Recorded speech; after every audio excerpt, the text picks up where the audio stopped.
Voilà, je la pose d'entrée, la question. Pour nous, libres penseurs, non. C'est un mythe inventé par des mythomanes. C'est une invention pure et simple. On n'a aucune trace de l'existence de Jésus, contrairement à ce que disent ces turifères. C'est quelqu'un quand même qui, s'il a existé, est extraordinaire. Il a marché sur l'eau.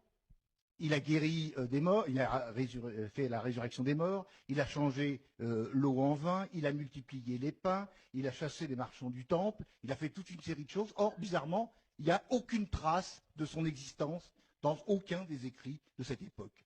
Et les seules traces qu'on a de l'existence du Christ, de Jésus-Christ, c'est en fait des interpolations des textes qui ont été falsifiés et interpolés, c'est-à-dire écartelés, la plus célèbre étant celle de Flavius Joseph, que Voltaire, déjà dans son dictionnaire philosophique, disait que c'était une farce énorme. Ce personnage n'a jamais existé et ça a permis à l'Église de monter une affaire commerciale multiséculaire et internationale, mais il n'y a, et je défie quiconque de prouver, il n'y a aucune trace de l'existence de cette... Simplement, il n'y a aucune trace. Il n'y a aucune trace. Et on a des traces de plein de choses qui ont existé à ce moment-là, mais aucune trace de cet individu qui commet les conteste tout à fait ça. C'est un argument de plateau et rhétorique de dire il a existé. Moi, je vous dis qu'il n'a pas existé. Sa date de naissance, elle a évolué dans le temps, puisque les premiers textes qui attestent de l'existence d'un Christ, c'est au minimum 70 ans après sa crucifixion, et les premiers évangiles qu'on a reconnus comme canoniques contre les 70 qui ont été déclarés, les 66. Il y a 4 évangiles, reconnus. Non, oui, il y en a eu, on en recense à peu près 70, dont 66 sont apocryphes, parce que au concile de Nicée, si ma mémoire est bonne, j'y étais pas, mais personne n'y était, Constantin et l'Église catholique a dit c'est les 4 bons. Et ces 4 bons sont tout à fait d'ailleurs contradictoires. Marc, Matthieu, Luc et Jean. Oui, même les synoptiques, il y a plein de contradictions.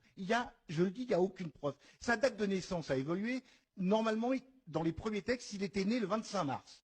Ensuite, on l'a fait coïncider avec le 21 décembre pour que ça corresponde au solstice d'hiver, pour essayer de reprendre la religion païenne. Et Mitra, et on l'a mis au 25 parce qu'il y a eu un déplacement de calendrier. Je dis à M. Vallée, je veux bien entendre ce qu'il dit, qu'il donne ses preuves. Il n'y a aucune preuve.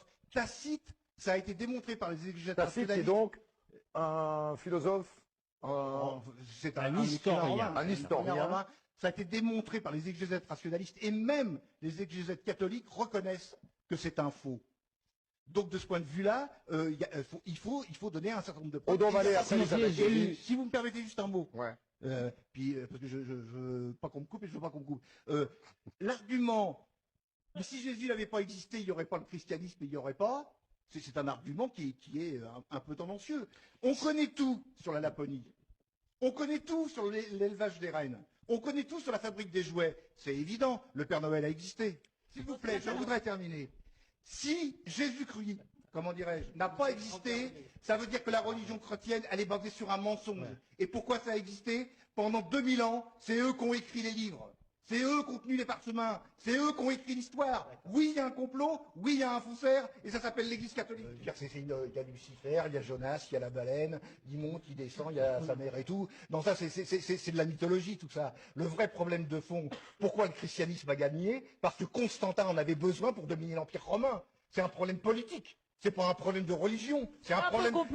Non, c'est pas complotiste. Vous avez qu'à lire le concile de Nicée. Pourquoi le christianisme triomphe alors qu'il est à ses débuts une religion opprimée?